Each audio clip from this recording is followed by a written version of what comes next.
Okay, let's talk about some other technique-related things. Sometimes there's questions on, well, when you're playing a chord, what am I supposed to do with my thumb? Well, if you talk to a classically trained guitarist, the first thing they'll tell you is you need that little stool.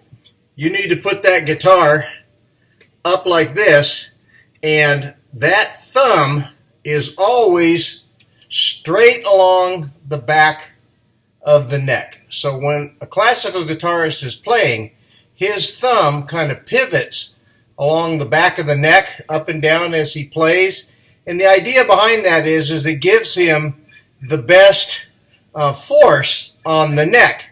And so when a classical guitarist plays, and they play in this form, his fingers are always up and arched, well arched, off of the neck, so that he gets the fingering that he wants.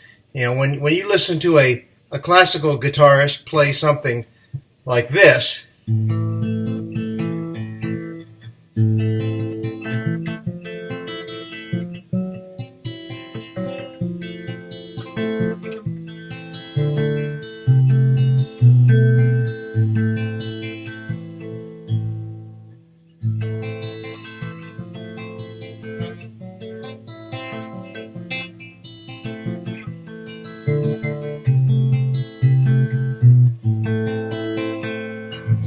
okay, and he does that for a reason, so that he can get those, he can get those reaches on his fingers. Sometimes those classical guitarists, they'll get some really long reaches, across the neck of the guitar.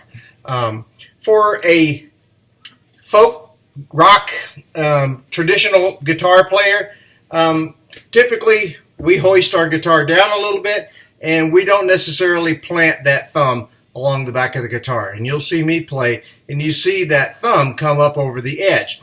A classical guitarist would have a heart attack.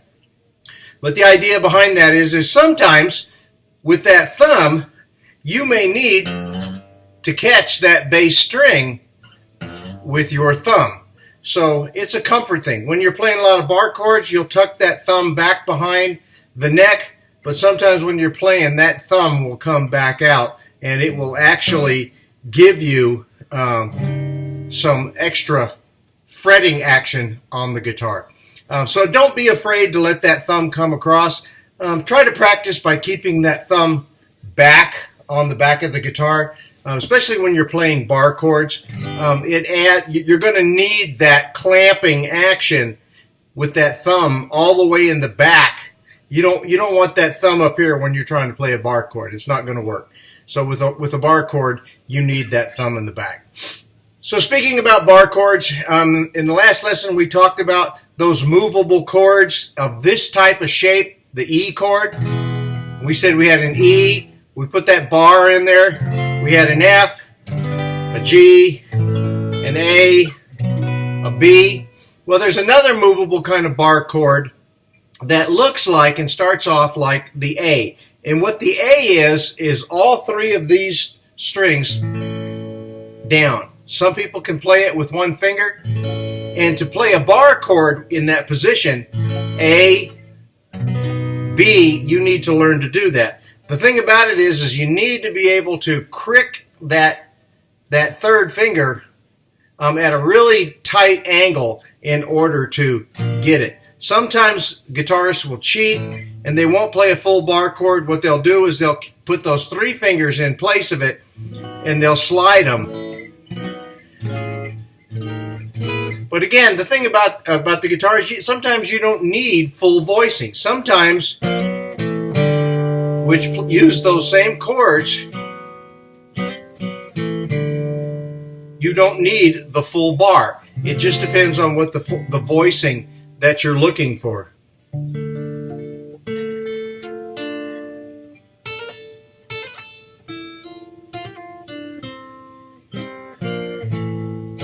So you're just using that C back up to an A.